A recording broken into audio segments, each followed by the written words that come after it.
All right, Mary, I'm gonna pick on this left side a little bit, just because there's more things to see. The view from the right side, yours a little bit fresher, and everything looks really clean over there. The things on the left are kind of easier to see, especially from this view. So know that I think it looks really good and a lot cleaner than it used to. Right here, body position is perfect. Those hips are nice and high. Head is looking down. You have a nice steady kick. I know you're doing it without fins here and you're not really used to that. You're still kicking more than you need to. I'm looking for 3 beats per arm cycle, and you're kind of at 4. So that almost makes you an 8-beat kick, which is hard.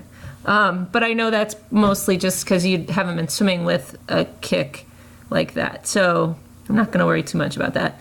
But as you get moving here, and we're in slow-mo, a couple things to point out. One is that left arm, how it's coming in. And again, we've talked about this a little bit, but that it's staying a little bit flat to the point where that elbow is actually leading as you enter in. And so what we can start to work on there is the actual recovery out of the water. I have another video of you from the top that I took at the end, and you can kind of see that those arms being so straight, and so that's why that comes in like that.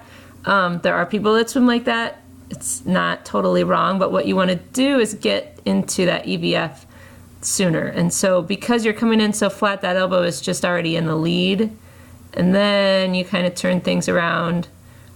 Well, here on this cycle, that elbow's still leading, okay? So this angle is what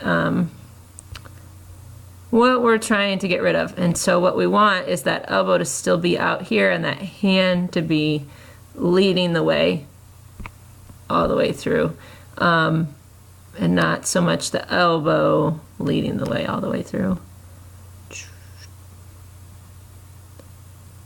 Again, on the view from the right arm doesn't do that really at all, and even the left arm wasn't quite this much. So again, this is probably just a little bit of fatigue.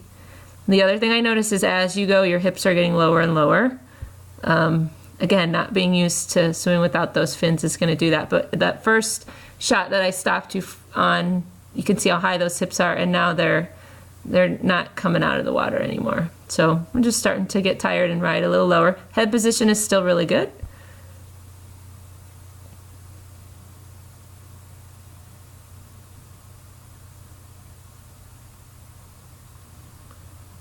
So I'm going to just let it go here in slow-mo. It's clean. There's not a lot of bubbles, which is a really good sign. We just got to get that entry a little bit with a higher elbow to set up a better catch right from the start. And that's a nice stroke. You can see there those hips struggling to stay up. I'm going to let you run through at regular speed.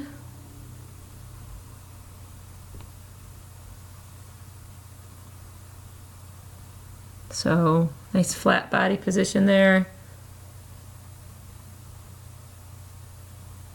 Come on, hips. And you're really kicking hard, and you can see that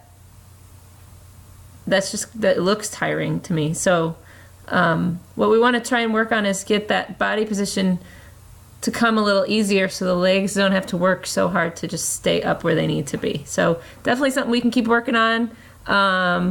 And again, and I think that's exactly what the fins correct, which is why swimming with the fins feels so much easier and different, is because those little leg movements are keeping those hips up where they need to be, and it's making everything else in the stroke a little bit easier.